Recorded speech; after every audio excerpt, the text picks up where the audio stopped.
WWE Monday Night Raw for July 19th, 2021 is in the books the night after Money in the Bank, and the fans have now returned to Raw, and this was an interesting Raw. We knew 100% we were going to see returns, possibly surprises tonight. We saw both of those. However, the decisions on some of these returns and surprises was very baffling, and this was an odd show. There was a couple of great moments. It closed out wonderfully with a wonderful result that not one single fan in the entire world, I would think, is against. However, it does make you worry how WWE is going to follow through with it. But aside from the end and the main event finish, which we knew we would get either Becky Lynch or a cash-in, you're not just going to do Rhea Ripley and Charlotte again in the main event, especially when you had about as close as a clean finish as you're going to get out of those two last night. Just to do the match again with a finish and an ending and the show goes off the air, fuck no. They do that match at the top of the first hour or the second hour or something like that. That wouldn't be in the main event. So it was either going to be Becky or it was either going to be Nikki. And of course, it turned out to be Nikki in the end. Charlotte and Rhea went to a DQ. Charlotte tried to leave the ring, get DQ'd. Get counted out. Rhea chased after her. Charlotte nailed her with the belt, then got DQ'd. Rhea gets pissed, attacks Charlotte, compromises her. Nikki's music hits. She comes out. She hits a high cross on Charlotte to win the title and closes out the show in a very happy way for the fans there in Dallas. They were packed house tonight, and they did their job tonight. Like, I think the fans, I was worried that the fans were going to be so jacked to get back that they were just going to cheer everything. You know, they definitely let the WWE know, a few things that, who is over and who's not here. And that's what I was looking for them to do. And a couple of things WWE did tonight, like I said, was really head scratching. And probably the biggest one was the Karrion Kross stuff, which we'll get to in a minute. But he took an L to Jeff Hardy, who had his foot on the ropes. And first of all, Karrion Kross debuted on Raw for some reason. He's still the NXT champion. It's not, they've done that before. NXT champions have appeared on the show, but now he's debuting. It's kind of odd. They didn't even give a reason to it. It's not, I don't think last week on NXT he was saying he was going to Raw. Seems like he's got a big angle going on right now with Samoa Joe that's, at least in my mind, is going to climax or culminate in a match. So he's got business over there. So just bringing him up, just for the sake of bringing him up, why? He didn't even come out as Lashley's open challenge guy. He just came out for a match with Jeff Hardy, and they beat him. They beat him. So I don't know. It's one thing to fuck up an NXT talent. We're used to that. They do it all the time. But can we not fuck up the titles? You know what I mean? How am I supposed to look at that NXT championship now that's been so ridiculously protected? Kross has mowed down everybody he's come into contact with down there. And then he comes to a main roster. He'd already debuted on a main event with kind of a stripped down entrance that nobody liked. Everybody shit on. Did WWE change it? Nope, they did it anyway. Brought him out there, zero reaction from the fans. Maybe he would have gotten better or more of a reaction had it not been pre-announced. I think that would have helped him. But I think also, he ain't Brock, so bringing him back, I thought coming back and facing Lashley would have been a strange place for him. That's not who I'd put him with. But coming in against Jeff Hardy, I'm like, okay, just a talent, a veteran talent, putting guys over now. He'll just beat him, make quick work of him. And they pulled off the upset now. Jeff is going to get killed now after the fact. We know that. Kross will wind up beating him and killing him, but does it really matter now? Even the post-match promo was not convincing. Jeff Hardy just made the biggest mistake of his life. What, trying to win a match? Granted, he cheated. So Kross is vowing to kill Jeff Hardy now. I'm sure he will, but you can't erase this and what you did here already. So I don't know what WWE, I don't know if there's some sort of a personal power struggle going on behind the scenes between Vince and Triple H, where Vince is like, yeah, you're going to build him up and I'm going to destroy him. Is that what's going on here? Because it feels like that might be the case. Time and time again, you get somebody who you think can't not succeed on the main roster. They are too good not to be champion. And WWE shows us that we are dead wrong every time by burying the fuck out of them. So I don't know what their thinking on that was, but I said it right here on the podcast several times just in the past few weeks, ever since the main event dark matches happened, or the main event matches happened with Kross. I said, if anyone thinks that he's too good for the WWE to screw up, there's your evidence right there. He's just, he was a shell of what the presentation is on NXT. Scarlett really helps that. Why the fuck would you split that up? This fucking company. So, to me, one of the biggest messages of the show tonight is that Raw is still Monday Night Raw. Fans or no fans, WWE doesn't give a shit what you want. Because what happened? The Goldberg news got leaked. Everybody shit on it. Did it anyway. We saw what Karrion Kross looked like with the strip-down entrance on the main event. We said that's not going to fly on Raw or SmackDown. Did it anyway. Keith Lee should come back and get a push. They did not do that. Keith Lee and Karrion Kross, two guys that about a year or so ago were both unstoppable, invincible, and extremely scary in NXT, and have been reduced to what? Not that it's Keith Lee's fault. Bobby Lashley is on an absolute tear right now. He should destroy everyone he beats. But why are you going to bring back Finn Balor on SmackDown in the way that, the way you did, and then not do the same for Keith Lee? Keith Lee, if you ask me, should have came back literally the exact same way. Should have been I'm not a fan of copy and paste, but I think that would have been a better reintroduction for him. Like Balor coming back, you just get obnoxious heel in the ring. Unfortunately, Miz is hurt. He'd be the perfect guy for this. But on SmackDown, you had Sami Zayn running his mouth. Balor came out, humiliated him, kicked his ass, and Balor is back, welcome back type of thing. You could have just done the same thing with Keith Lee. You could have had John Morrison in the ring, being an idiot. Keith Lee comes out, beats the fuck out of him. I'm back, salutes the crowd, gets the welcome back from them. And he, much like Karrion Kross, did not get that much of a reaction from the audience. And with Kross, it's kind of WWE's fault for fucking up his music and his entrance and stuff. And I don't think he's quite as over as they think he is, but I think what they did to his entrance definitely hurt him. If it would have been the way it is in NXT, I think, or he would have came in as a surprise, fans might have cared a little bit more. But with Lee, I think would have helped him too was the fact that WWE, prior to him taking all that time off, was changing him up, changing his theme music. They weren't really doing right with him anyway. I think if Lee was around a little bit longer and had, I don't know, catchier or, longer lasting theme music that the fans are used to and like, when that music played, it might have gotten a more reaction type of thing. But they seems like they picked up with Lee right where they left off too. Not that I have a problem with Bobby Lashley beating him per se. I just have a problem with Bobby Lashley's open challenge being that you could put anybody in this situation. I laid out the entire scenario for last night during the Money in the Bank review of how you could have tied in Big E to this. And I think you still could tie in Big E down the road. But he just finished up his match last night with Kofi Kingston, definitive win against him. Bobby Lashley was pissed last week, tearing up the MVP lounge or whatever, throwing couches.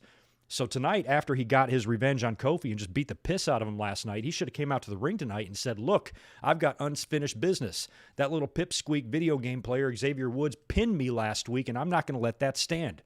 So I'm going to put my title on the line right now against you, Xavier Woods.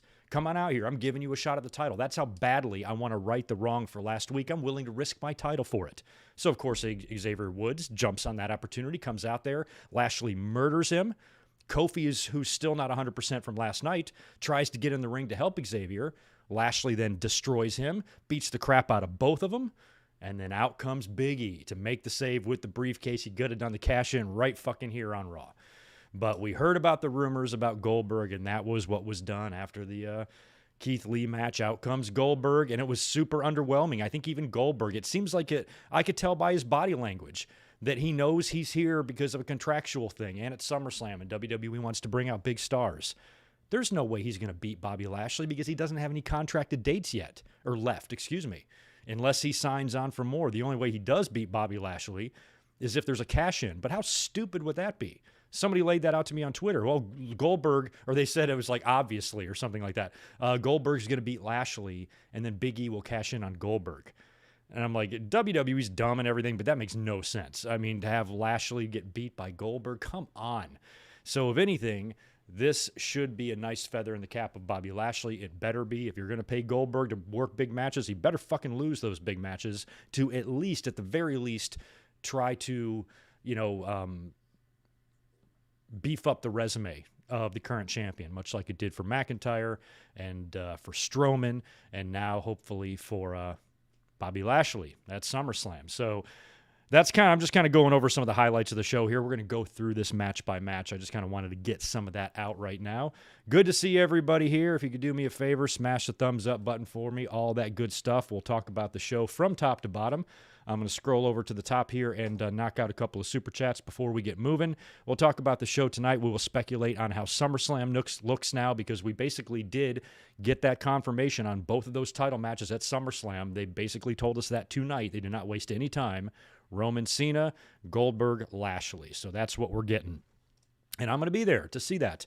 And I was talking to my girlfriend last night. I don't think that I have seen John Cena live in person either ever or like 2 or 3 times back in the mid-2000s. Like when he came in around 02, I probably saw him live 03, 04, or 05.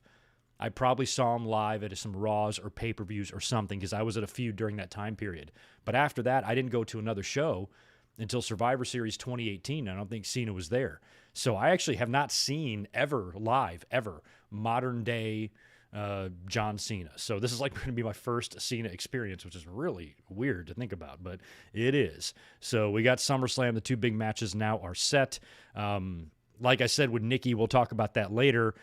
Another big possibility I thought we were going to see tonight was Becky Lynch coming back.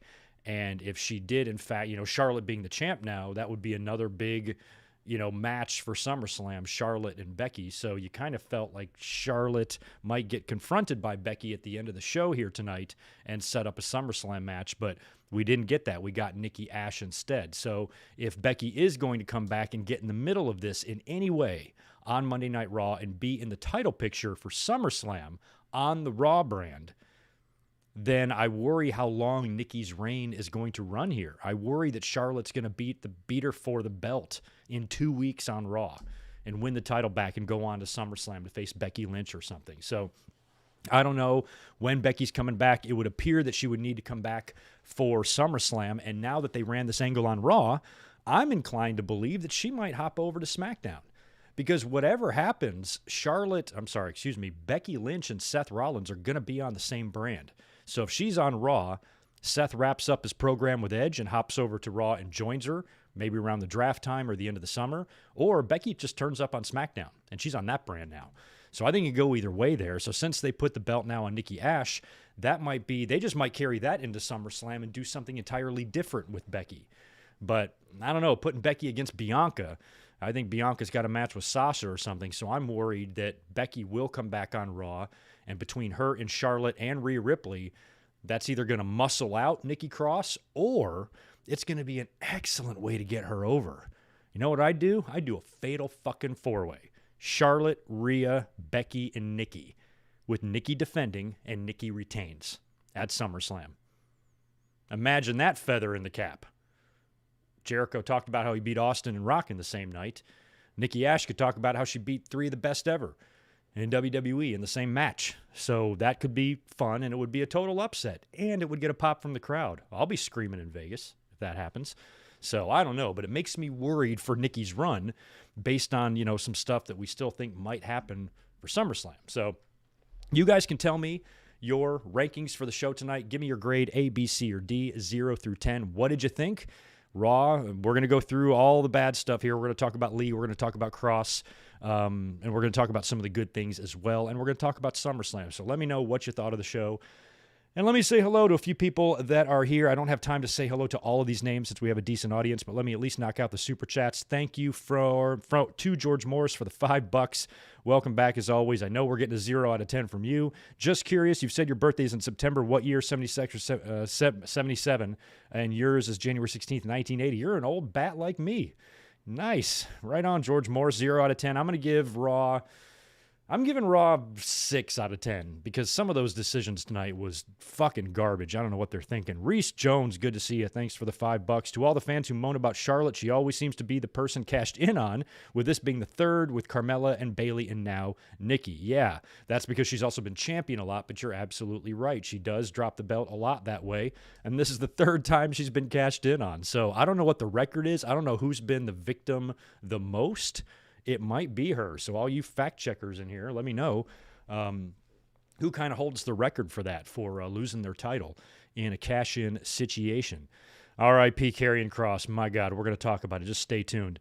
Deshaun Robinson, welcome back, dude. Good to see you. Raw is strange, hallucinating drug. Raw is a strange, hallucinating drug. It is. True dat. Knocked out one more, and then we're going to get down to business. Super Fluffy Toaster, thanks for 5 from you. It was better than usual, but many segments reminded me of why I never watch Raw. Exactly, and that's what I talked about in the beginning, is that WWE's probably like, we're so happy to have the WWE Universe back so we can not give a shit what you want right to your face, because they don't. And a lot of times, you know, it's good to have the fans back and everything. I think we can all agree on that. However, a lot of what we're seeing and a lot of what we saw tonight is stuff we would have just seen in the Thunderdome. They didn't really think that much outside the box, and that was the big speculation prior to this, is it really going to matter? Yeah, the fans coming back is going to be a big help. Yes, we are all excited for that, but in the end, is it going to really change WWE's booking or philosophy or anything like that? I don't think so, and we saw a lot of garbage tonight. So, it's like business as usual with them. They just are going to do what they're going to do. And every now and then they can hit a home run, but for the most part, they do a lot of head-scratching shit. So we're here to talk about it. I never did a little sound check. All right, we're looking good there. Okay. Let's get into Raw.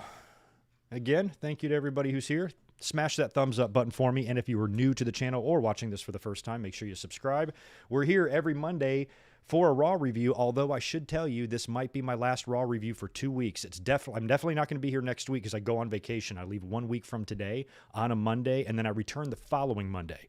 So next week I won't be here. The Monday after that, I get home. So it just depends on my jet lag, how I feel, how tired I am, how much in post-vacation mode I am. If I've got the energy to do it, as long as my flight's not delayed, I get home in plenty of time to watch Raw and come up and do a review. So I might only miss 1 week, but I'm reserving the right to miss 2 weeks just because I don't know how that's going to go. But I'm going to release a classic Summerslam review while I'm gone. And stay tuned to me on social media, especially on Twitter @GoodMikeWork, so you can find out if I've got any extra shit planned. But a vacation is coming up next week, and I'll let you guys know more about that this week. But anyway, let's get into Monday Night Raw tonight from Dallas. This was a hot crowd at first. You know, the crowd looked great. They kind of opened up with a wide shot of the arena. It's like, oh, it's so good to see that. We didn't get the Raw review or the Raw opening. We didn't get the music or the song or anything like that. Makes me feel like they're working on a new one because we didn't get that on SmackDown either. So maybe starting this week on SmackDown, we might get a new opening. I have a feeling we might get that for Raw.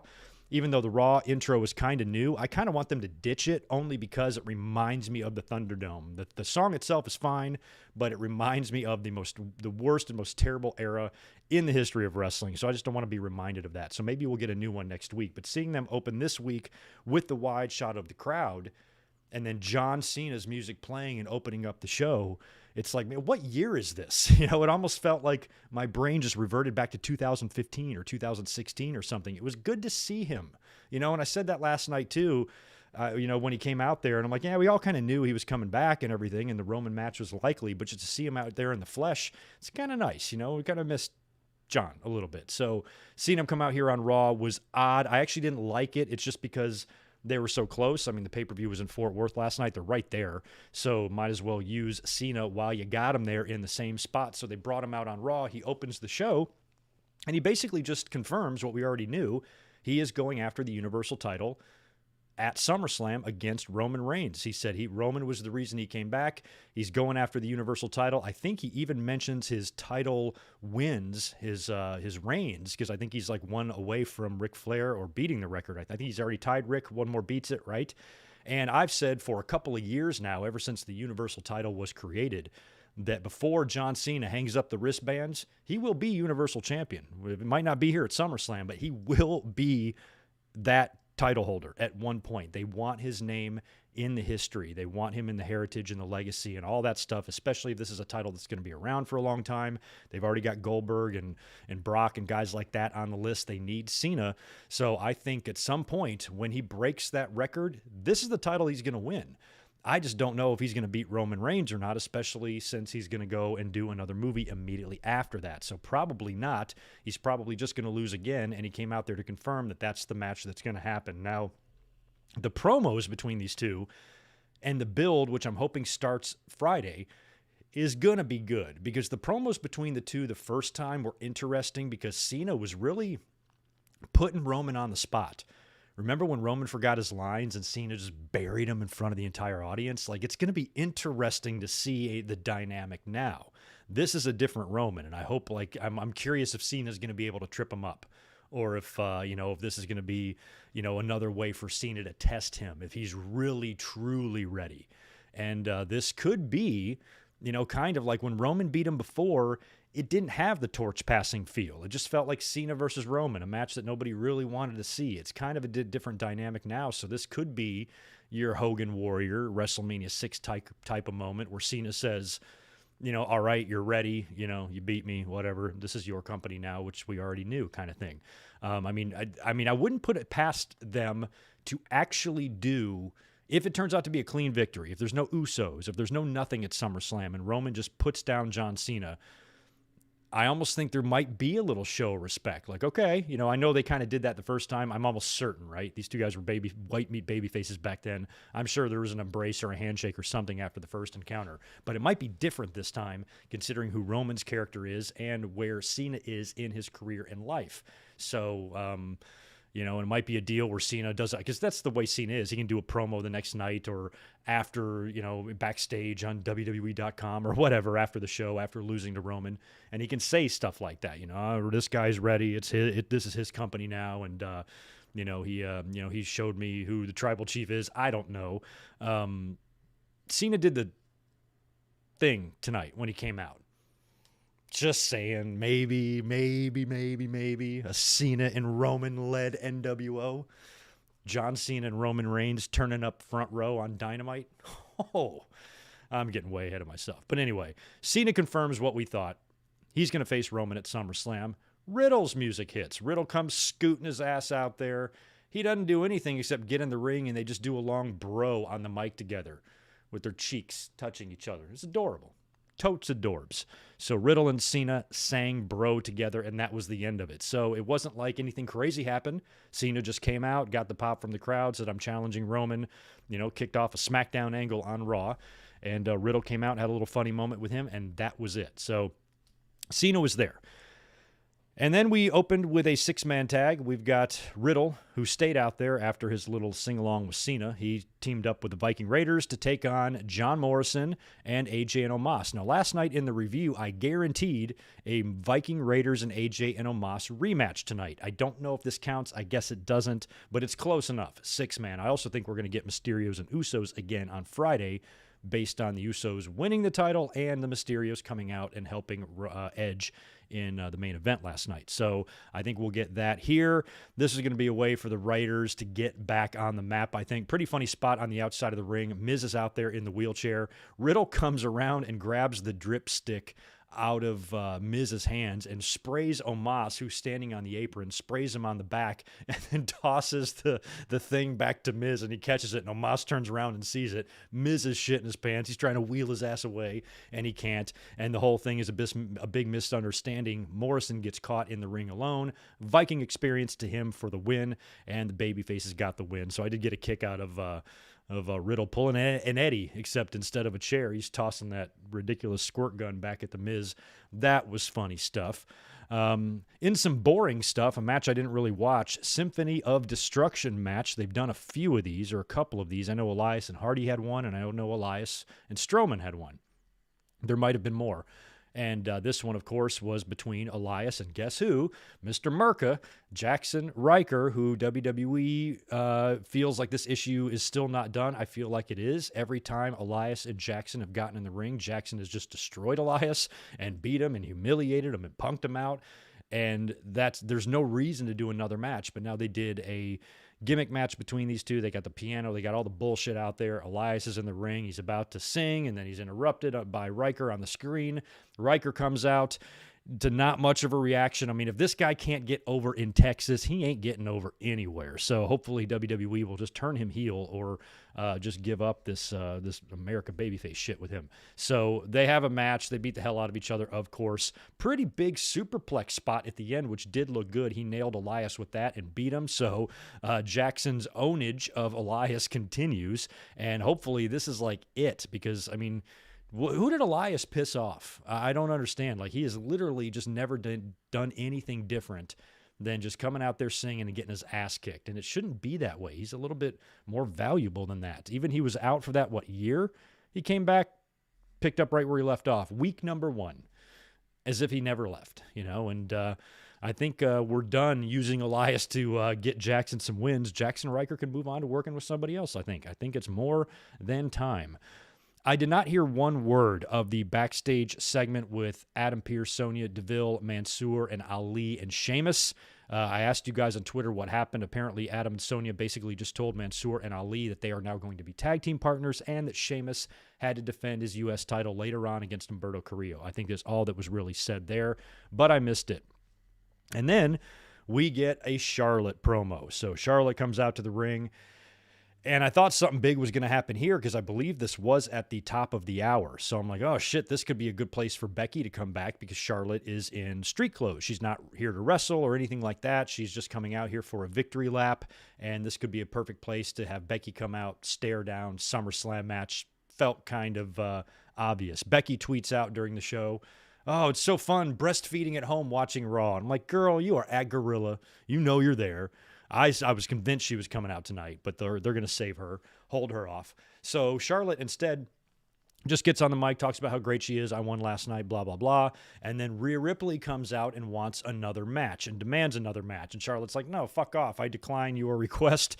And then Adam and Sonya come out to the stage to announce that the match, in fact, will happen. Now, Charlotte is not dressed to compete, so they're going to book that match in the main event, and they made it official. And before they leave, Charlotte kicks Rhea in the leg and knocks her down, and that's going to be your main event. So the very fact that they put that match in the main event, when Lashley had an open challenge, you knew, it was going to be, it had to be a title change or a Becky. There was going to be nothing short of that. So I was excited because I'm like, okay, they're going to do something in the main event. They wouldn't just do this match.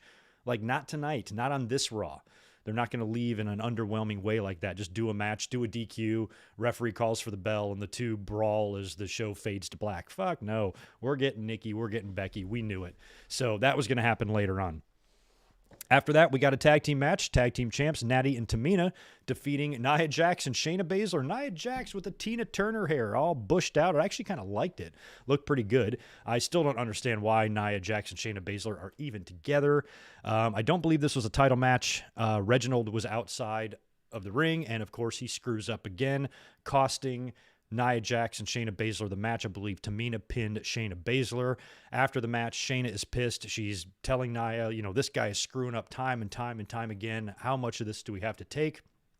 Nia seems to be, sticking by Reginald until she just turns and nails him with a vicious headbutt. He goes down, kind of no-sells a Samoan headbutt. I think you should be fired for that. Knocks him down and kind of sides with Shayna Baszler. So I really think that tag team has run its course, but now they seem to be tighter than ever, which is kind of scary because together they just do nothing for me. And I would love to see Shayna Baszler go back to maybe winning a match or something. I don't know. Just a thought, just an idea. Like maybe she could win a match, like a singles match or something, because, she can kind of fight and stuff. It's crazy. That's why I'm crazy, because I have these crazy ideas, But anyway, after the headbutt to poor Reginald and Nia and Shayna walk off, the 24/7 guys run out there. So it's Tozawa and the other four of them that always chase after the title. He gets in the ring, and he actually gets attacked by Reginald, who beats him, pins him, and wins the 24/7 title and does like a backflip to get away from everybody and scurries away. So Reginald, even though he kind of got his heart broken, he walked away with a big green clock. So it's a decent day for Reginald. I'd say he broke even. After that, we got the U.S. title on the line. Sheamus taking on Humberto Carrillo. New headgear for Sheamus, still suffering from that rearranged face, and it's kind of black. His headgear, how good is Sheamus? 7 years ago, if I would have said that, I would have been like, what the hell are you saying, Greg? But Sheamus is so damn stupidly good, and he's done his best in-ring work in the last couple of years, especially the last year. Throughout the entire Thunderdome, he went out there and just worked his tail off, and always had just a lot of brutal, hard-hitting matches. The dude is a beast and a boss, and he's another one like Cena, like R-Truth, like Lashley. The dude doesn't age, looks good. Had a good match here with Humberto Carrillo, put him down with the bro kick as he should, and retains his U.S. title. So I'm liking the run Sheamus is on here. He did a lot to help get Drew over, and really put him over in their series of matches and stuff. And he was taking losses right and left in the early part of 2021. So his run here with the U.S. title is a nice way to kind of get him back on track. And I kind of like that, he's been looking pretty damn tough. And just happy to see that because Sheamus is good. After that, this was big, man. My God, holy shit. Before we get into this open challenge, let me just scroll over here to the chat and ask you guys one more time to smash that thumbs up button if you would, because we got Bobby Lashley's open challenge to talk about, and this thing was a fucking mess, man. Oh, so disappointing and so underwhelming, especially when you knew we could have something really awesome go down. So anyway, they announced this open challenge for later on. Bobby Lashley comes out, but he comes out awfully early. I think he comes out about 20 minutes to the top of the hour. So I'm like, okay, if this was going to be some big new opponent, some big return, maybe even Goldberg himself, I think that would be saved they would time it more to where it would be the top of the hour. Makes me feel like whatever surprise they're going to have is going to come after the match. So I'm like, in my head, I kind of had it called out. I'm like, his opponent is going to be underwhelming. I kind of thought it might be Xavier Woods. But at the end, it's either going to be Goldberg or it's going to be Big E. And I think we all kind of had a feeling that it was going to be Goldberg. So Lashley's in the ring. We go to commercial before we find out. We're all speculating on Twitter who it's going to be. Nobody really had Keith Lee. And then we come back. Lashley gets on the mic. MVP gets on the mic a little bit. And then they ask who the opponent is, and out comes Keith Lee. So his music hits, and I didn't really recognize it because I just haven't had Keith Lee's music really memorized yet. So the camera is on Lashley. So when the music plays, the announcers are out like they always do. They're like, can it be him? Like they always say that. Well, yeah, it's his fucking music, idiots. But I didn't know what his music sounded like. So I only saw kind of like green lights behind Lashley. I'm like, I have no idea who this is. And then they pan to the entrance, and it's Keith Lee. So thank God that he's okay. We've been worried about him. And I don't know what the hell WWE's been doing, keeping him in the back burner like that. Maybe they were waiting for fans to come back so he can get a big pop and stuff, but he didn't really, get that much of a reaction from the audience when he came out. And on top of that, he's going into the ring to face a very, very angry Bobby Lashley.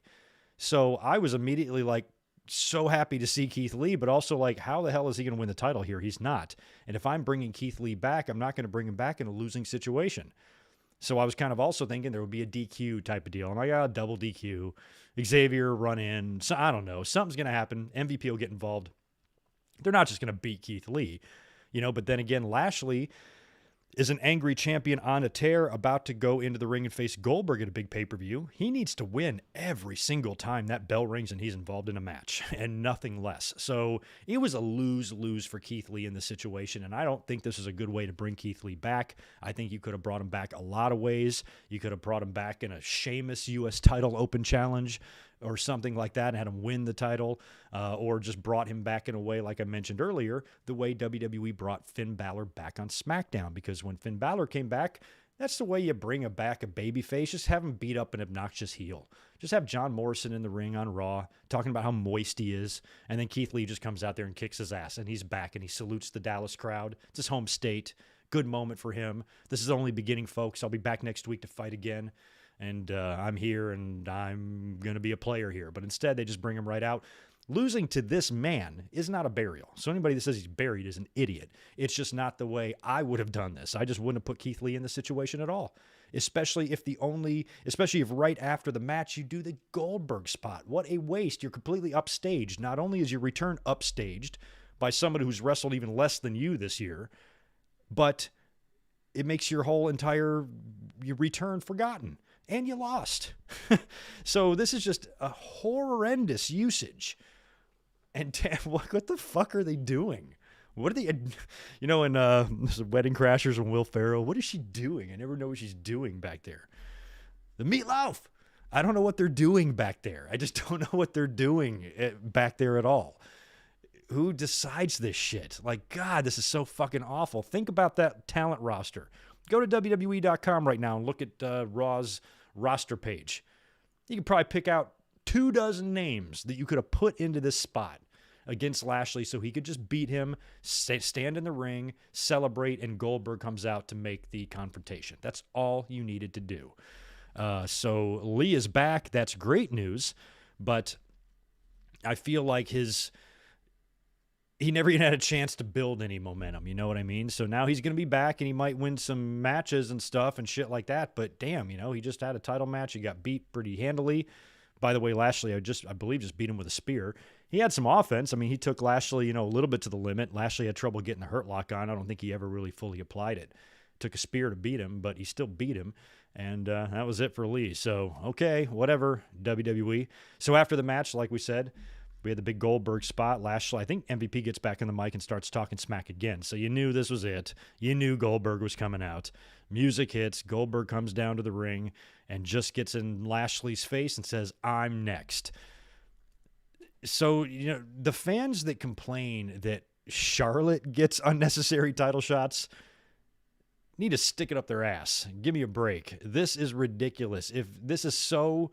He's not worthy. And I'm usually not one of those fans. Oh, who'd he have to beat? Or I don't like to get in the title shots or whatever. But this is like a little bit over ridiculous to where even I'm like, okay, yeah, this is stupid.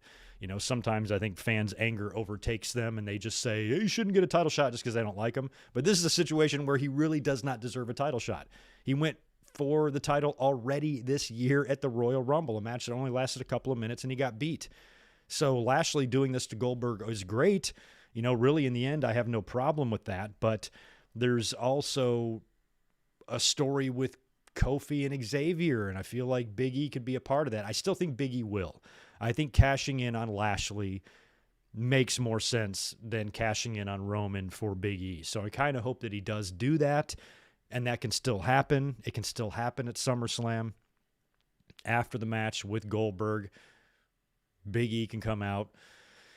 I mean, maybe something, because Lashley's going to have to do this build with Bill now on TV. So how often is Goldberg going to be on TV between now and SummerSlam? Probably not every week, but close to every week. So I still think, even though Lashley put down Kofi last night pretty decisively, that has never stopped WWE in the past from continuing an issue when you think the issue is over. So maybe you can kind of subtly, in the background of the Goldberg and Lashley build, you still have little ongoing stuff with the New Day and Lashley.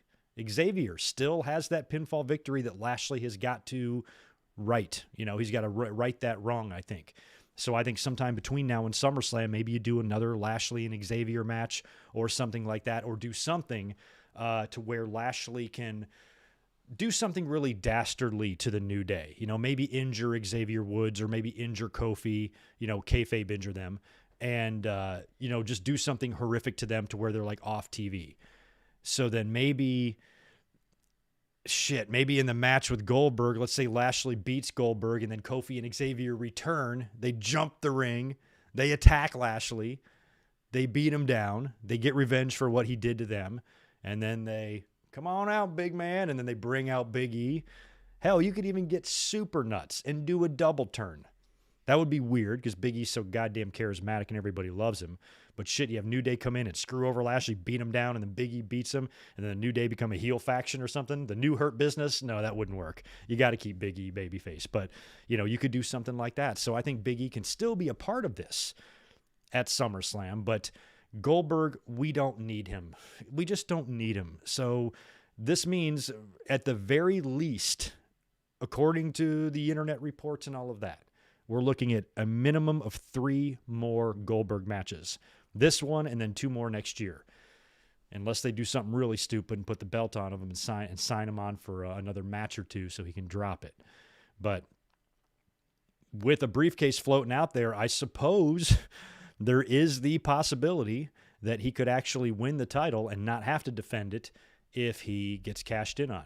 And let me ask you this. I think that would just be horrible. I cannot even see WWE doing that. Yes, they had him beat The Fiend in Saudi Arabia. That was nuts. But if they bring Goldberg in simply to beat Lashley, why would you do that to Lashley? So I suppose if you could do a cash-in, but would that count as 2 matches?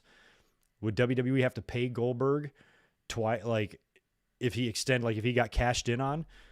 How does that work? Technically his contract ends right there. When the bell rings, he could just run out of the building, pull a CM Punk with the title. He ain't getting this back and just run away. Maybe he could do a reverse screw job. WWE has plans for Big E to come in and cash in on Goldberg after the match. But Goldberg realizes, hey, my contract is over. I don't have to wrestle another match. He leaves through the crowd into a waiting car and puts the belt in the fridge. I don't know. I'm getting really nuts here. I just feel like if WWE's crazy, why can't we be crazy and come up with crazy ideas? You know what I mean? So I am a hard no on Goldberg beating Bobby Lashley. If Goldberg is used here in this match with Lashley the same way he was used with Drew, which is what I think they're going to do, then you know what? I'm okay with it, because at least at the end of the day, like we always try to do on this channel, there is that silver lining. And the silver lining here, this is a feather in the cap of Lashley, provided he spears this motherfucker and beats him. Because on no universe in the world should Goldberg win a wrestling match or a legitimate fight against Bobby Lashley. He's better in both categories. So unless the Captain Schizo with the helm there, Vince, sitting at Gorilla, might see it differently than us. But there's no universe in the world where this match is competitive, really in any way. And Goldberg better not beat him. Because I don't know what I'm going to do. I don't know what I'm going to do. Like I said, sell all my belongings and just wander into the woods. That's where I'll be if you need me. After that, we got a Jinder Mahal promo. I guess it's his birthday today or something. He's in the ring talking about how great and gindery he is. Shanky decides to sing him happy birthday, starts singing happy birthday. Drew McIntyre shows up, attacks everyone, gets a chair, beats the hell out of everybody, and I think he corners Shanky in the ring, and I think he hits him with like 20 chair shots or something like that to the back. So Drew and Jinder, what do you guys think? Is this going to go to SummerSlam? It's still a month away. It's a lot of build to do with Drew and Jinder unless you do some sort of crazy match, maybe like a prison match, a Punjabi prison match at SummerSlam between Jinder and Drew. I don't know what you do, but it feels like they're building up for something that's probably going to extend beyond Raw, so I guess that will be your SummerSlam match. Would be a perfect place to re-debut or bring back Heath Slater, maybe do a run-in in that match. Align with Jinder or something, maybe join his stable and get a new name for themselves, and they battle McIntyre or something. Or maybe, and I've mentioned this before too, reform 3MB, but as a heel stable, like a heel badass stable, a complete 180 from where they were before. They were the stable version of Hornswoggle. But now make them the stable version of the Hurt Business, although the Hurt Business didn't last very long. But like a new Hurt Business, a stable or a faction like that is to be feared. And I think it might be fun to see the same three fucking goofballs back together, but with just a completely different attitude and persona. And this is now a faction that's feared instead of, shit on and humiliated left and right. I'd say even keep the name, just to prove that a name means nothing, and we're going to make people remember 3MB for a different reason. I don't know. I'd do something like that in the end, but they'll do something at SummerSlam. Oh, my God, what's next? We got to talk about Karrion Kross and Jeff Hardy. Let me just cruise over here to the chat. I want to knock out a couple of more super chats before I get into that, because I don't even know what to think. Daniel Mendiola, thank you for the $2. When will Cena become a 17-time champ? Yes, he will. Absolutely. I mentioned that earlier on. Domination Warrior, thanks for the $2. Raw equals just okay. Just one of those shows, but you still rule. Thank you so much for that, Domination. I appreciate it. Yeah, and we're about to talk about the Kross and Hardy match, and Hardy has brought back, or they've brought back Jeff's old theme. Apparently, he said he was working on that. Not sure how much it's going to matter really now, and the stage of his career that he is in, but it's back, and I'm glad. I'm glad he didn't have to use that song and come back and just get beat. I even joked on Twitter. I was like, boy, I hope Karrion Kross can pull off the upset. I guess he couldn't. It seemed kind of obvious where they were going there, but yeah, JJ, I think Heath Slater was in Impact last I saw, but I'm not sure about any sort of contract or how ironclad anything is there. He might be signed to them. I have no idea.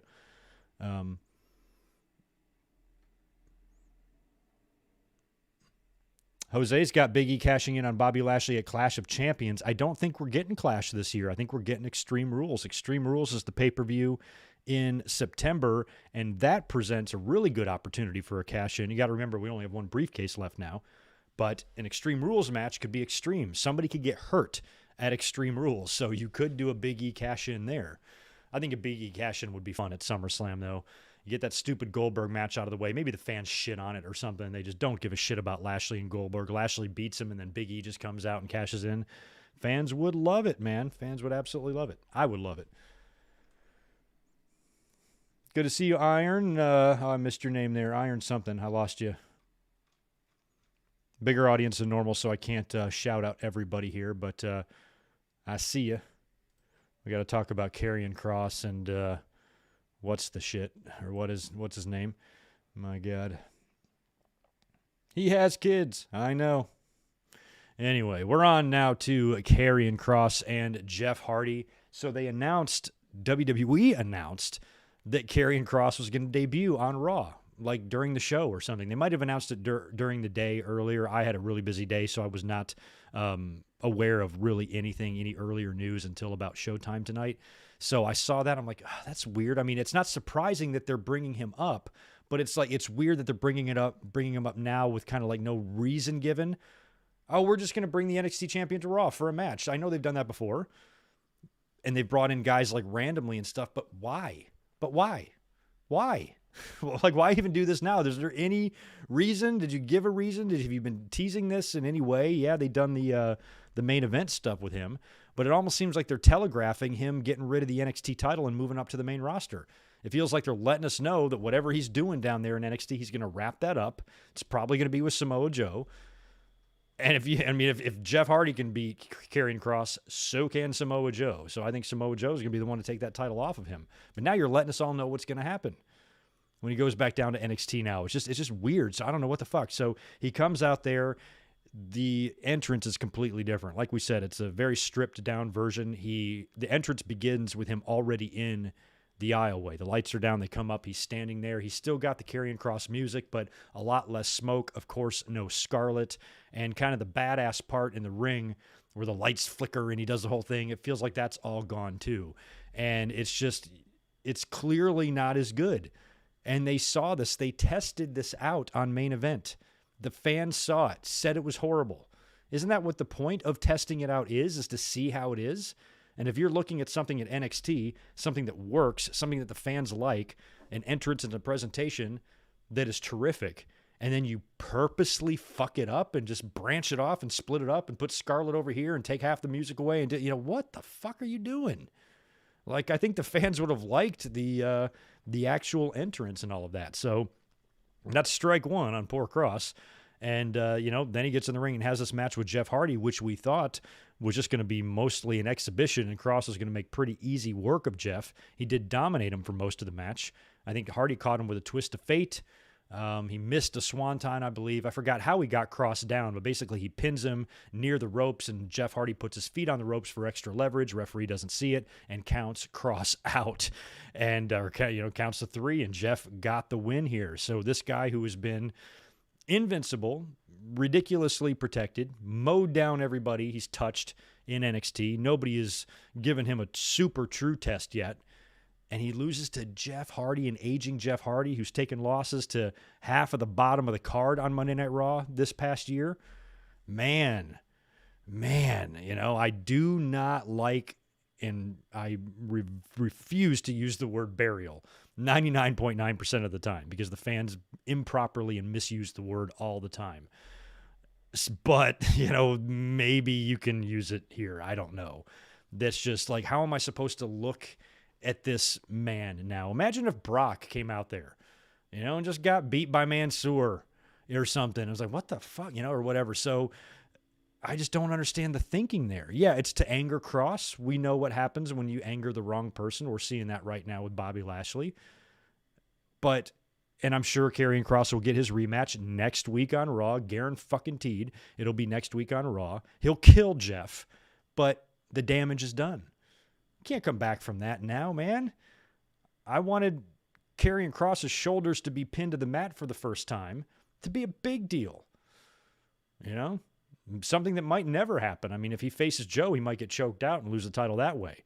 You could essentially have never pinned this guy for more than 2 years if you booked everything properly. So now he's lost. He's going to come back next week. I'm sure he's going to kill Jeff Hardy. He'll probably be, is he going to be on NXT tomorrow? Is he flying back to Orlando to be on NXT? Are they going to deal with him? He choked out a referee last week. So I figured tomorrow the storyline is probably maybe to try to strip him, and then Joe comes out and says, no way, I'm cleared. I want a shot at your title, and then he beats him, and then Kross goes to the main roster. Is that what they're doing? Feels like that's what they're doing. Had a discussion with somebody on Twitter a few days ago who's convinced that Karrion Kross is just going to forfeit the title and go to the main roster undefeated. Well, he ain't undefeated anymore. And plus, that's not what you're going to do. I don't think you need to forfeit the title unless maybe there's an injury or something. You wouldn't just do that, especially when you have the opportunity to pass it to somebody else.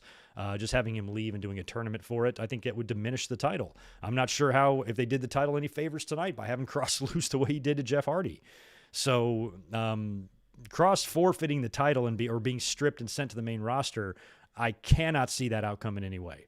It would make no sense. Not that would stop WWE. They do a whole bunch of shit that doesn't make sense. Case in point, Karrion Kross versus Jeff Hardy, Bobby Lashley versus Keith Lee.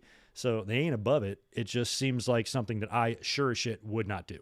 I would have him pass the belt to somebody else before he leaves and comes up to the main roster to do whatever. But I feel like Kross, he's going to have to prove himself there because they're not going to help. He's going to fall victim to what every NXT star falls victim to when they get there, and they're going to fall victim to those writers and everybody else there in charge not seeing what you had and not seeing your value the same way as they do in NXT and not giving you the right time of day. So he's going to have to prove that on his own, show them that he's worthy, and put him in some programs with some big stars. I'd love to see Karrion Kross and Randy Orton.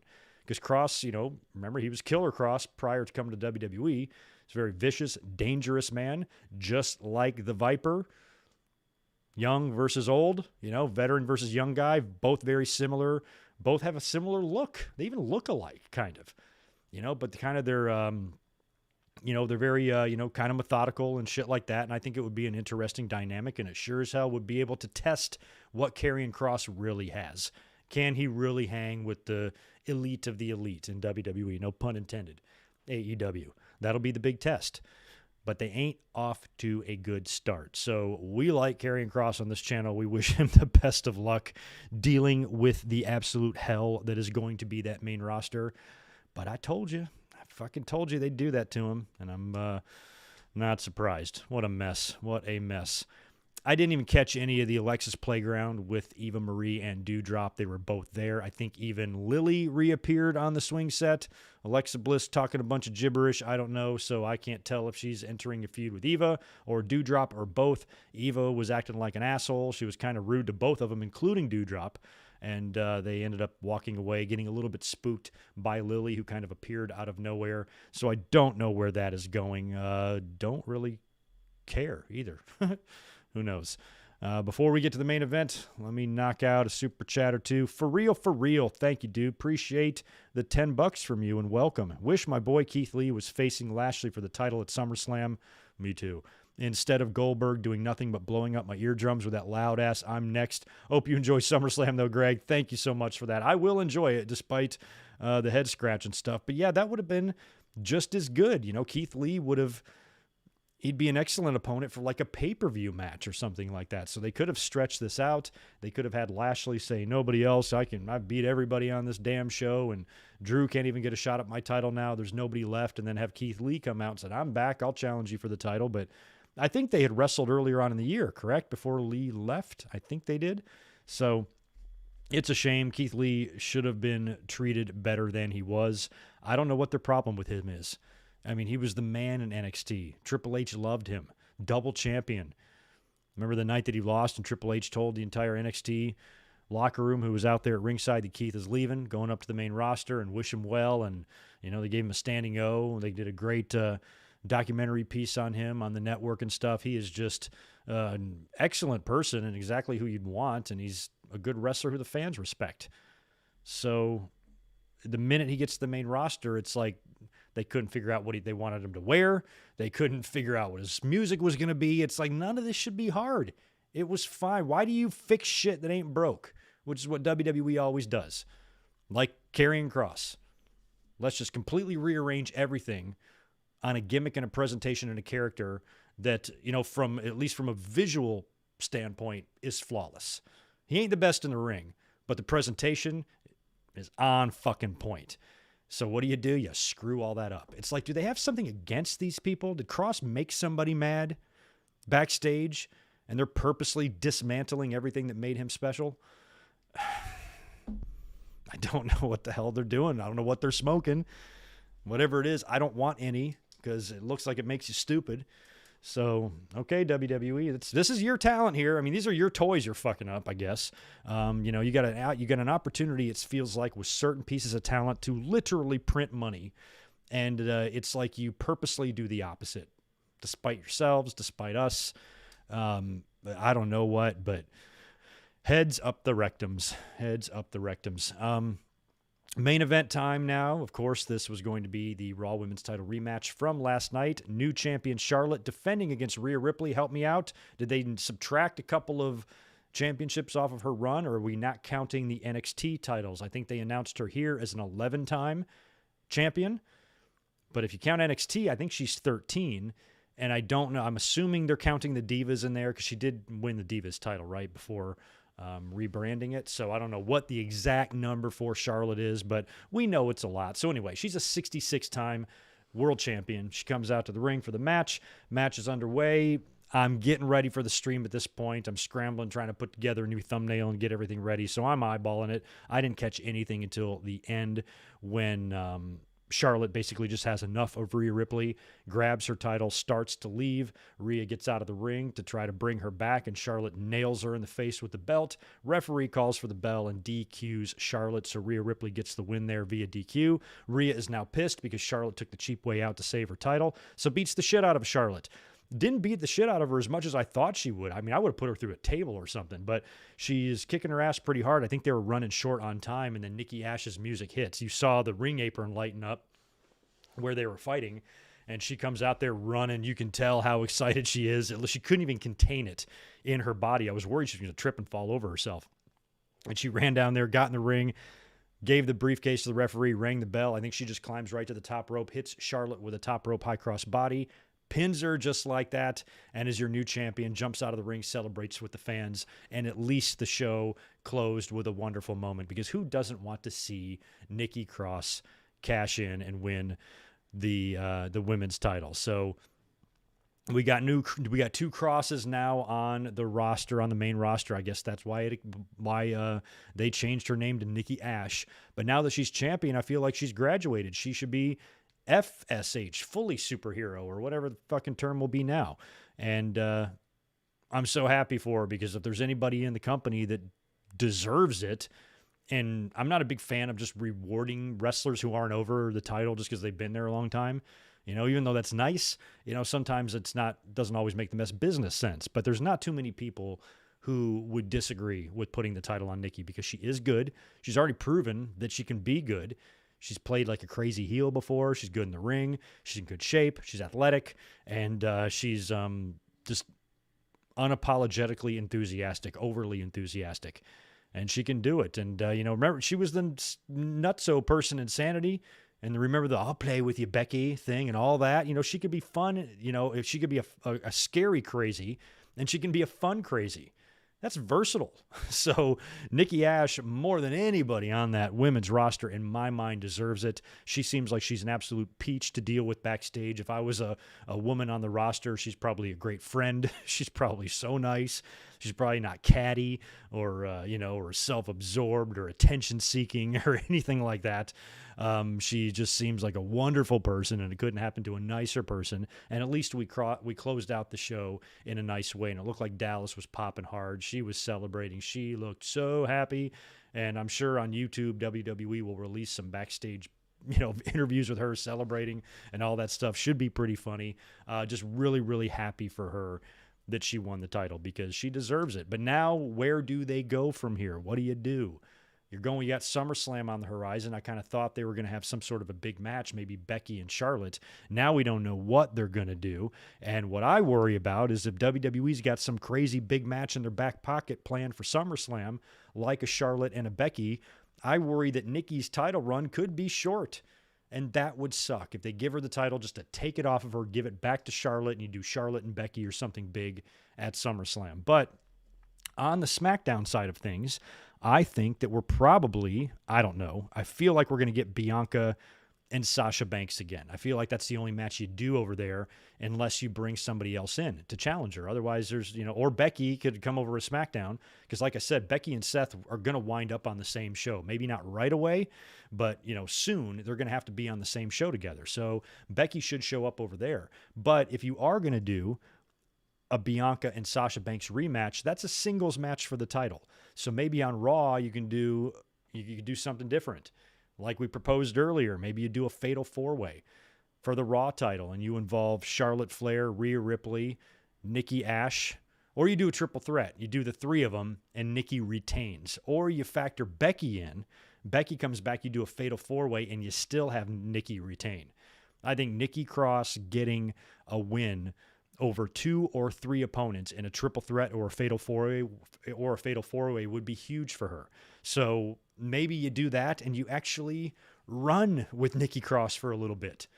At this point, where we stand, if I think about it, maybe I'll change my mind. But at this point, I'm having Nikki ASH not only hold on to this title for a while, but she successfully retains in whatever match she has at SummerSlam.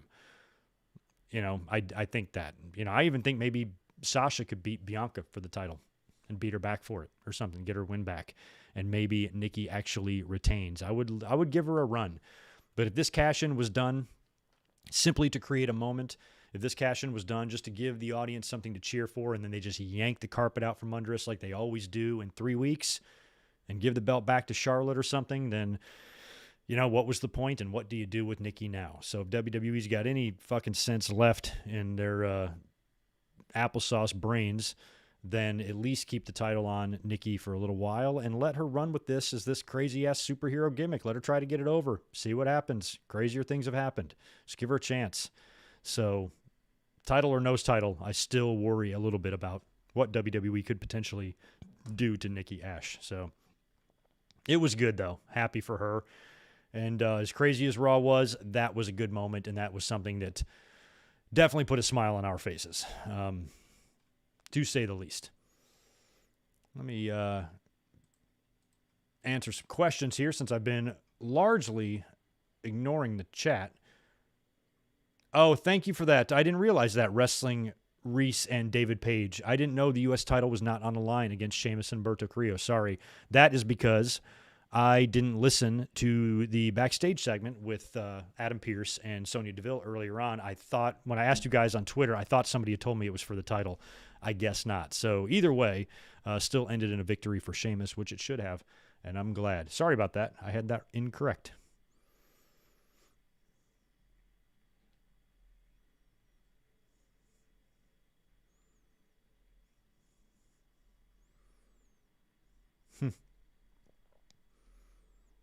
Oh, man, you'd rather have Sullivan back than Kross? Not me. Not me. Yeah, I agree. It was definitely a waste of Kross. I like Kross. I'm not totally sold on him as being the next Brock Lesnar or anything, but, they had it right. Everything they were doing with him was pretty good in NXT. They were utilizing him well, accentuating his positives, hiding his negatives, all that stuff that you're supposed to do. And WWE brings him out and accentuates his negatives. Fucking God, this company. What are they doing? What are they doing? Yeah, and maybe this is just a way, Timothy, you might be right. Kross is going to get built back up, hopefully. I think he will. I don't think he's going to come out and lose a second time next week. If he does, I am moving into the woods. I just think, this is going to be something that's going to maybe spark a little bit of aggression in him, and he's going to make an example, so to speak, of Jeff Hardy next week to where, they're like, you got to watch out for this guy. But isn't that what they should have done tonight? He should have started that way. There's just no reason to beat him like this. He hasn't lost yet. He's a 2-time champion without losing the belt. And for this to be his first kind of like pinfall loss, unless something crazy's happened on NXT that I don't remember, as far as I know, he has not taken any losses at all in NXT. I can't believe that's what they did. Jesus, man. Jesus. That's why I said I wouldn't be surprised if there's something going on like behind the scenes, some sort of a weird power struggle between Vince and Triple H or something where Vince is purposely, fucking up Triple H because he's mad at him or something. I don't know. I have no idea. Maybe it's because Vince didn't get a grandson. Oh, wait, he's got him on Shane's side. Because doesn't Triple H and Stephanie have all girls? Damn it, I asked for a boy. So all your stars I'm going to bury. I agree. Ricky knows separating Kross from Scarlett is a big mistake. It's just stupid. Like, I don't know why. Why do they do that? Who's deciding this stuff? You know what I think? I think we should take this perfect presentation and just fuck it up. Like, that's what happened. That's what Vince and Kevin Dunn sit there at a table. Kevin Dunn over there gnawing through a brick. Say, you know something, Vince? Scarlett and Karrion doesn't really do it for me. Let's break them apart. Fans don't care. Sonya Deville is another one, Zero Vision, that I think could be coming back any time. I know she's been training to get back in the ring. Some of us thought she might jump into that Money in the Bank match last night, and she didn't. So I think at some point it's going to have to be, she's going to have a confrontation with somebody behind the scenes. They've been doing the deal on SmackDown lately where it's been Liv Morgan, so maybe Liv is the one to bring Sonya out. I don't know. But getting her back in the ring and putting her in the mix, you know, they're going to get a little injection of some female talent here. You got Nikki ASH, you know, got a new contender, hopefully, if they actually kind of keep her at the top of the card and make her a major player. You got Becky coming back. You got Sasha coming back at some point. And if you add her too, Sonya, that is, then it's a big shot in the arm and some talent that's desperately needed in the women's division. Just spread them out and utilize them well. That's all I ask. Rarely even. Greg, isn't it a little damning that Roman can never win a fight by himself? Every match, I get the heel thing, but he always says he's the baddest dude around, yet he always needs help to win. I agree. I've said that before. I thought every single pay-per-view match, the Kevin Owens stuff and even the Jey Uso, it seems like, you know, it required, or everything beyond Uso, it feels like it required extra help to get the job done. And then in the match with Edge, he had a lot of help as well. So Brock won a few more matches, won a few more matches convincingly. He beat the Undertaker's streak completely clean. Everybody he beat was virtually completely clean. I do think Roman needs a victory like that. And maybe that's what we're going to get here. Maybe Roman is going to make up for all of these victories where he's needed help and he actually beats Cena and puts him down. But if you got a bunch of Usos jumping in the ring or something like that to try to help out, then, you know, yeah, I kind of agree with that assessment there. It does feel that way. I still think Roman is a badass, but at some point they should, heels got to heel, so to speak, but you do got to throw him a clean win in there somewhere, I think. So, yeah, I agree with that. Hopefully, maybe the Cena match will be clean. Hopefully it will. Is it just you or does Bobby look younger by 10 years now? I think he just looks the same. I don't think he looks younger, but he sure as hell doesn't look older. And he's virtually the same size. I mean, just maybe a little more plump back in the day, you know, but, you know, you tend to get leaner as you get older. But, Jesus, he's still, he's my age. And to think that it's possible to look like that at my age is pretty awesome. Yeah, his last clean win was against Uso. Ever since then, the Usos have been helping out, primarily Jey, especially in that deal with Kevin Owens. So yeah, I agree. I think Roman needs to put someone down clean. Hopefully he'll do that to his cousin The Rock at some point. Maybe in LA at WrestleMania 39. We'll see. Android's got Nikki champ 5 months. I can live with 5 months. That's all I ask. You know, I just don't want 5 days. I don't want 5 weeks. I don't want, I don't want the side plates to be screwed on and she drops the title 3 days later. And by the way, do away with side plates. They're dumb. Can't stand side plates. But I worry now because WWE always seems like they want to have big matches on the marquee for these shows. Clearly that's the case, bringing back John Cena and Goldberg to face Roman and Lashley. It makes me worried that they think in their stupid heads that Nikki ASH being champion going into SummerSlam isn't enough. So we'll see. I'll give props to Becky Lynch. She continues to troll. I don't think we're ever going to really truly know when she comes back. But if she's ready to go, if she's ready and to have a match and she's fully trained and back in shape and ready, I don't see how you keep her away from SummerSlam. I don't.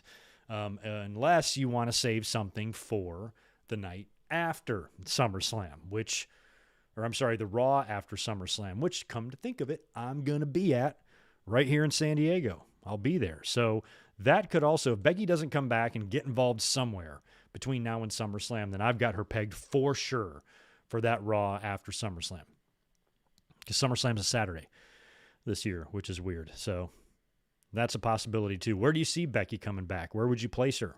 She's going to have to be with Seth on the same show, so she either goes to SmackDown or Seth gets traded to Raw, which I think would be good if they move him in the draft or whatever, because Raw would be a fresh field, I guess, for Seth. Although he hasn't been on SmackDown that long. They did all the eyeball stuff with Seth on Raw, right? The Mysterios and stuff. So, yeah, I guess he hasn't been on SmackDown for forever, but I feel like you could move him to Raw. But I feel like, if they quietly just moved Naomi. They didn't say anything about it. They just moved Naomi to SmackDown, no explanation. And she's there now because she's married to Jimmy Uso. So they're keeping the couples together. So anybody that's together or married or anything, now that WWE's going back on the road, you got to assume that those people are going to travel together. And if they're willing to put Jimmy Uso, who you got to think is in the doghouse a little bit, even though he is wearing championship gold right now, based on his legal troubles, if they're going to do him a solid by putting him and his wife together, they're definitely going to do the same thing for Becky and Seth Rollins. I wasn't aware this is the second time Goldberg has returned right after Keith Lee took a loss. That's funny.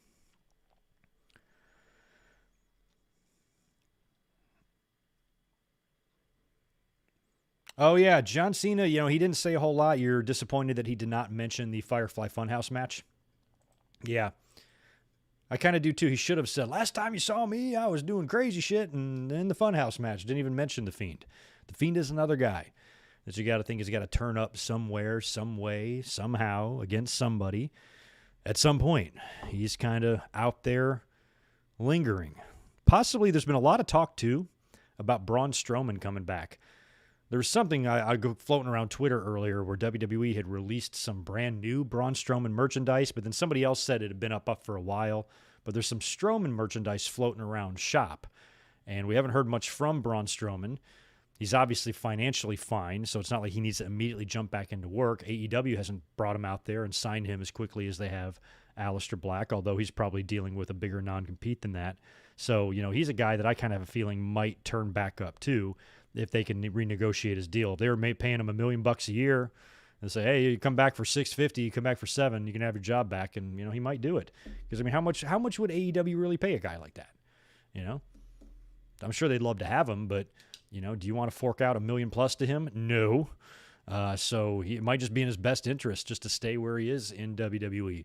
Because he's kind of been a dick to people on social media and stuff. You should go out and get a real job and blah, blah, blah. Well, look who's unemployed now, motherfucker. So I feel like he's a guy that will sell out, and kind of go back to WWE like a lot of people feel like Zelina did, although I think it's a little harsh.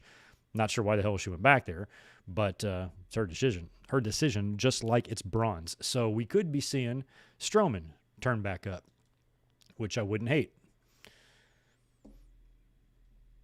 Ooh, we got Sheamus and The Fiend pitch. I'd be into that, sure. Bray Wyatt, yeah, really, too. Even prior to The Fiend, regular Bray Wyatt, there wasn't much of a history between him and Sheamus, was there? I don't recall any program they worked together. They might have passed through each other in a tag match somewhere. I don't know.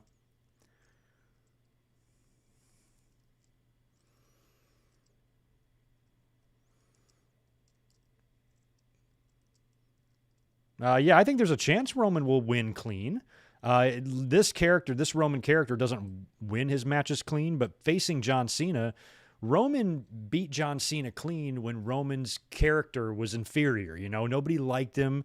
I feel like he's got a much more vicious side to him now. I feel like he's a stronger wrestler than he was before, even though he does need a lot of help to win his matches.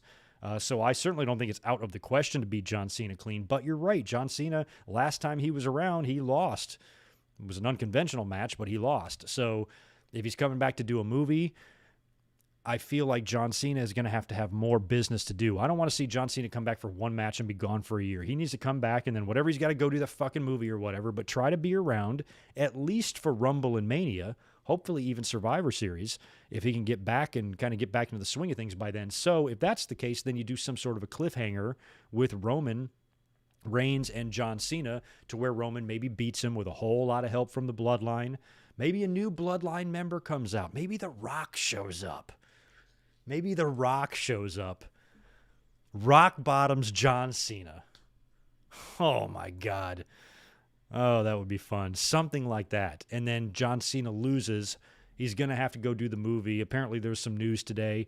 Fightful Select had reported today that John Cena's movie schedule, he's going to have to film that movie Argyle, which begins filming in just a couple of weeks. But his portion of the movie doesn't have to be filmed until after SummerSlam. So he's good to go for that. But he is going to have to go do that. So he's going to have to be off TV right after SummerSlam, it would appear.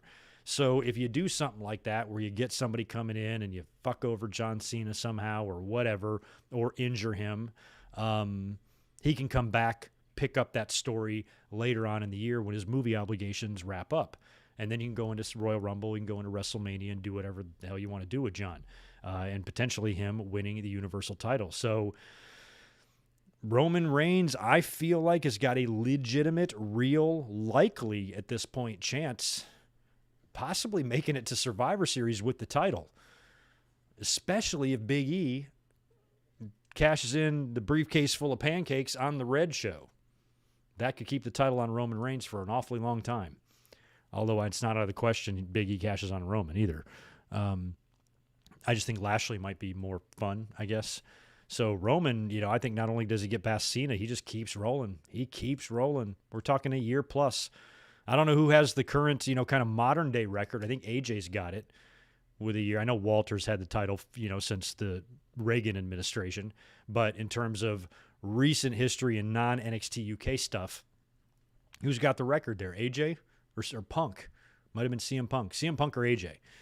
So, maybe Roman. I think Roman's got a real chance to surpass both of those records for sure. Good to see you, FRGN. Great weekend. It was a great weekend. Good weekend of wrestling all around. Even Slammiversary was fun the other night. And, of course, Money in the Bank was a trip last night. And this Raw was a scratcher, man.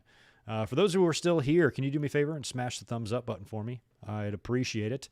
And for those just tuning in who didn't hear me earlier on, this could be my last Monday Night Raw for about 2 weeks, because next week I will not be here. The week after, I return that day from vacation, but may not be up here to do a review. It's going to depend on how I feel. So you need to subscribe, you need to click the notifications bell, and you need to follow me on Twitter at GoodMikeWorks so you can keep track of all this stuff. Rarely even do I think Liv Morgan will get her time with the gold. I hope so. This is a girl who over the years has worked her ass off to get better. She has. And everything she's done, she's tried hard despite the at least 2 different start and stop shits WWE's done with her. I don't even know, what was the point? Looking back to that wedding when she came out and professed her love to Lana. They literally did that with no planning beyond that actual segment. Because maybe, in modern times, in 2020, 2021, or 2019, whenever the hell that shit went down, doing a lesbian or a gay storyline would be topical. You could do it right and not make it a joke like you would do in the Attitude Era. Actually make one, or a love triangle, or a bisexual thing or something like that. That's has a place in society. So having an angle like that, I'm like, oh, this could be maybe interesting. We'll see where it goes. We'll see how Liv and Lana can perform in this clearly horseshit angle, because we know Lana is married to Rusev in real life. But they didn't even give that a chance to follow through. It was kind of over before it started. I don't recall anything that happened beyond that night, beyond Liv coming out and saying, I professed her love to Lana, or whatever happened there. I remember nothing that they did with it. And then they were doing the stuff with Liv where she was doing the vignettes in the bathtub, right? She's trying to change her look up a little bit. She's tried to have herself motivated, create herself a story, work hard, go out there and do what is asked of her. And she does. And then they did the angle on SmackDown that was getting my attention enough to where I actually was considering to pick her for the Money in the Bank. She's the one I wanted to see win it. I thought she kind of earned it. She kick off a storyline with Sonya Deville, maybe. Maybe Sonya stops her from cashing in or costs her the match, and then they feud, and Sonya gets back in the ring or something like that. So they hopefully will not just forget all about what they did prior to the Money in the Bank. Liv trying to prove herself, trying to show Sonya Deville that, she's worthy, and maybe she gets a title shot against Bianca Belair, or I don't know. But whatever you do with Liv Morgan, give her a chance too. Just like Nikki Cross, I think she's done everything that's been asked of her, and you should at least give her a shot. Give her the ball. Just give these fuckers the ball, man. Just run with it. See if they get tackled or not. See how many yards they get. You just got to try. And I feel like with her, they try quickly and then they just stop trying. Which is like the case with so many pieces of talent that it's just got to be miserable sometimes to be a talent, just to be there all day long and just sit there and go through 3 hours of makeup just to go out there and do a 10-second segment where you look like an idiot. I just don't know if I could handle it. So we love Liv on the channel. Family member, Liv Morgan, of course. And we root for her hard. So we'll see. Daniel, the cats are locked up. I had the cats out for the live reaction last night because I was just live reacting and hanging out. But usually for podcasts, I got to put them in the closet, although otherwise they're going to be jumping all over me. So no cat cameos tonight, unfortunately. Stephen Harris, I agree with you. SmackDown title, Sasha and Bianca feels like the way to go for SummerSlam.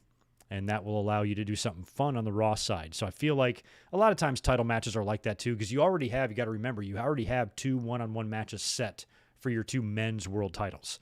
I don't see the same with the women. I feel like you'll get Sasha Bianca, or I feel like one match will be one-on-one, the other one will be multi-woman. So if you do Sasha Bianca, I pitched earlier, just do triple threat, Rhea and Charlotte and Nikki ASH. If you do that, that could be fun, especially if Nikki ASH retains. And if you want to get really nuts, you bring Becky back into the equation. You plug her into that match, and you make it a fatal 4-way, and you have Nikki beat all of them. But I think it could go a couple of different ways. You could go that triple threat route, like I said, or you could bring Becky back ahead of time and insert her, or you could bring Becky back ahead of time to set up a match with Charlotte, meaning Charlotte beats Nikki between now and SummerSlam to win back the title. And I don't want to see that either. So hopefully Nikki will have a run beyond SummerSlam. And I think the best time for Becky to come back would be the Monday after SummerSlam at this point. Because I feel now, if you look at what's going on SmackDown, assuming we get that Bianca and Sasha stuff, not sure, but probably. And then with Nikki being champion and Charlotte and Rhea already and now having another unresolved issue because Charlotte got herself DQ'd tonight, Becky doesn't fit. Don't shoehorn her in. Wait. Pick your spot. So I think maybe Becky isn't at SummerSlam, or maybe she makes an appearance at SummerSlam. I can also see them doing that because that crowd would probably pop hard for a Becky Lynch return if she came back at the actual pay-per-view.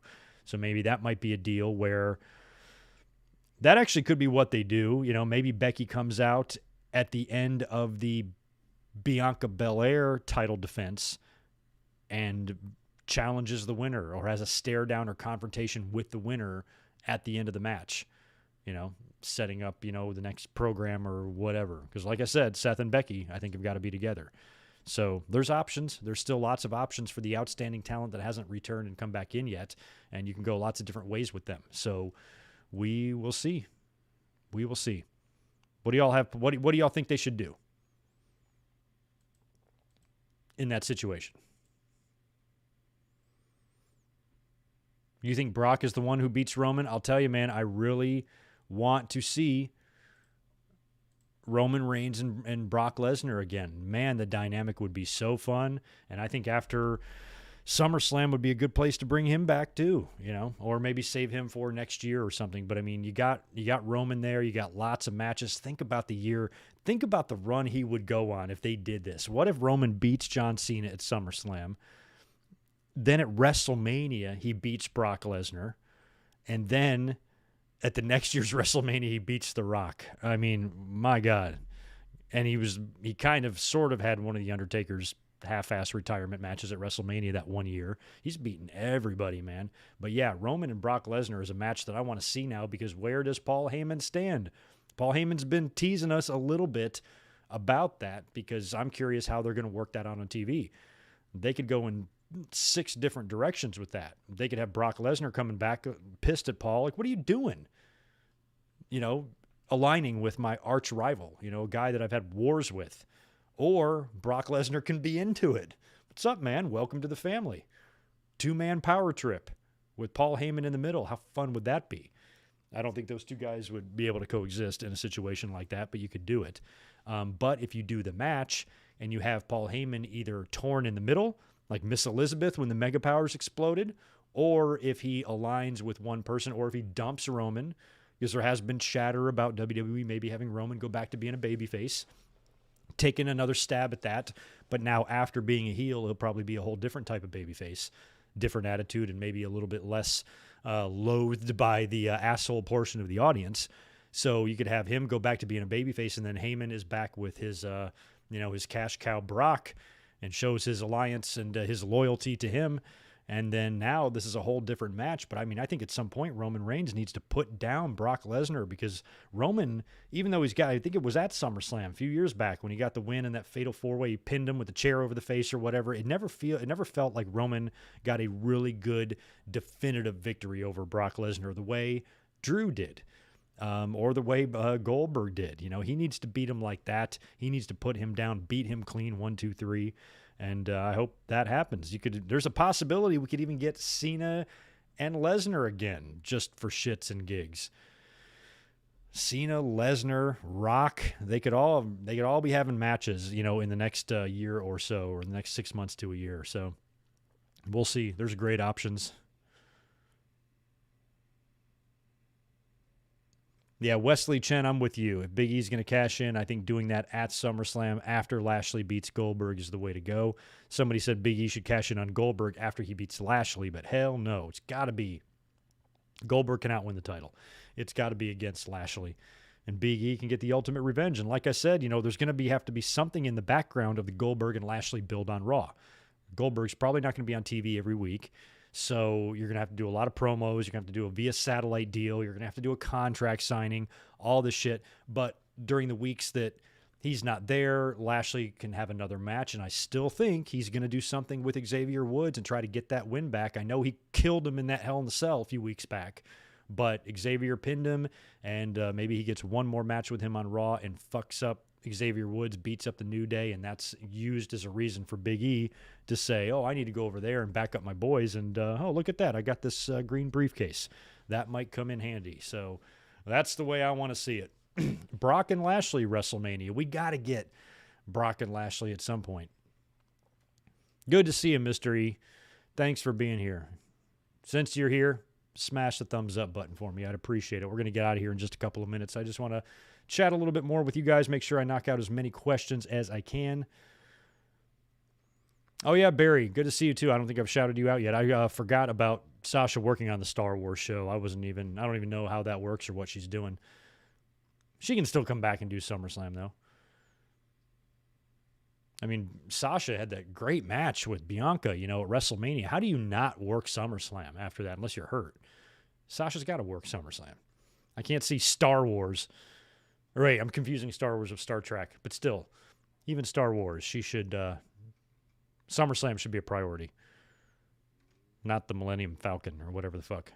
777 Matt, thanks for the $5, dude. Hey, man, such a big fan, but big question. I love hearing your thoughts. What's the deal for Survivor Series? Exactly, I'm glad you brought this up. Roman versus Bobby, then? What do you think happens? Yeah, Roman versus Bobby would be good, but the problem with that is, I think we all kind of want to see Big E cash in. But Big E could wait. Big E could wait. I think you could create a big moment if you did it at SummerSlam. That would be really awesome. But, Big E is the exact type of babyface that could have a little bit of fun with that briefcase. He can gyrate with it. He could, how Brock did the boombox. Big E can do way better dances than Brock. And Brock ponytail ain't a good look for you, bro. So if Big E holds onto the briefcase for a while, you can, I think Roman and Bobby should both be champion going into Survivor Series, and that would be an interesting match. And then Roman can get the win, of course, just like he beat Drew last year. But that would be a hell of a run for those two guys, especially Roman, who at that point would have held the title for 16 months, and Lashley, would be going on 8, 9, something like that.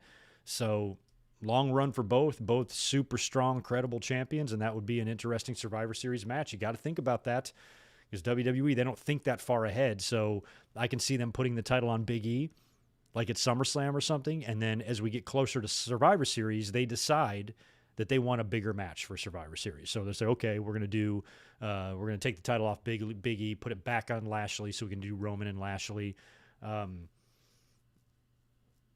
Or Big E could cash in on Roman or something like that. I don't know. I still feel like at some point down the line, maybe after the draft, we're going to get McIntyre and Roman again. I feel like that could also happen, and whenever that does, I feel like Drew might get a win back. But Is there even room to do that right now with everything else going on? I don't know. Ronda Rousey, good question. They're pregnant, right? Rousey, so it ain't going to be soon. As far as I know, she was having a baby, I think, if I heard that right. I miss Ronda. If that's all we got of Ronda, I'm actually satisfied because that was a good year. She had a hell of a run, and she did great, and maybe wrestling just wasn't for her. I was in the crowd. I was there the night. I saw it in the flesh the night that might have solidified her never returning to the business in L.A. at Staples Center at Survivor Series. When Charlotte, who's the most hated woman in wrestling, every fan thinks she gets too many title shots, pushed too much, only there because of her dad, all that dumb shit they vomit out all the time. Hate her guts. She goes in the ring with Ronda Rousey, wears her out with a kendo stick. Fans start cheering, turn on Ronda Rousey. And Ronda Rousey's looking around like, what the fuck? After the year I've had here, busting my ass, kicking everybody's ass, taking to wrestling is just as well on a women's side as Kurt Angle did on the men's side, coming in from the Olympics, coming in from the UFC the way she did. She was tailor-made for wrestling. She got the right attitude. She picked it up. She understood how to do it. She's athletic. She was believable. All of her shit looked good. I mean, and for the fans to do that to her, she was probably like, you know what? This ain't worth it. I am a trillionaire. I got so much money. I'm wiping my ass with 50s. I don't need this. Fuck off. Goodbye. Good riddance. It might have been what she did. We might never see her again. And if that's the case, then I think her career will go down as a really interesting one in history, being that she had just basically a year-long run that was super successful. She lost once and was incredibly not only dominant, but impressive. And if anything, I'll remember her for that. And I appreciate her run. I hope she does come back. My gut tells me she will, even if it's a couple years from now. You can wrestle until you're 90 these days with how old people are getting in the ring and stuff. So she could probably be out of the ring for a couple more years and still come back and do something. So I don't think we've seen the very last of Ronda, but I think we've seen the last of her for at least a long while. I miss her, though. She was good. JJ, I don't know if it's confirmed that Raw will be, or Survivor Series will be Raw versus SmackDown, but I believe it will be. Usually is. At least the big matches are. Yeah, Nikki beat Charlotte with a crossbody. That's okay. Ricky Steamboat used to beat people with crossbodies all the time. If anything, that's an ode to the old days. So let's appreciate that and not reject it.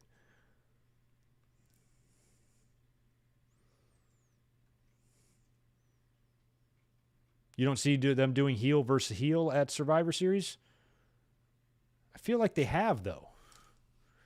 They did. I was there. Brock and Daniel Bryan. Brock and AJ, I think, too. Was AJ a heel when he faced Brock the year before? It was Brock and AJ, and then it was Brock Bryan, I think, in back-to-back years. Correct me if I'm wrong. They both might have been. No, I think AJ was a face. AJ might have been a face. Daniel Bryan was a heel for sure, though. Yeah, he was a heel because he turned on AJ. That's right. He won. It was supposed to be Brock and AJ 2. And then, like the week before, Daniel Bryan won the title as a heel on SmackDown, changing the match right before Survivor Series. So they've at least done it once. So I could see him doing it again. Oh, did I miss a super chat? Sorry. Somebody tweet out that I missed a super chat? Maybe not.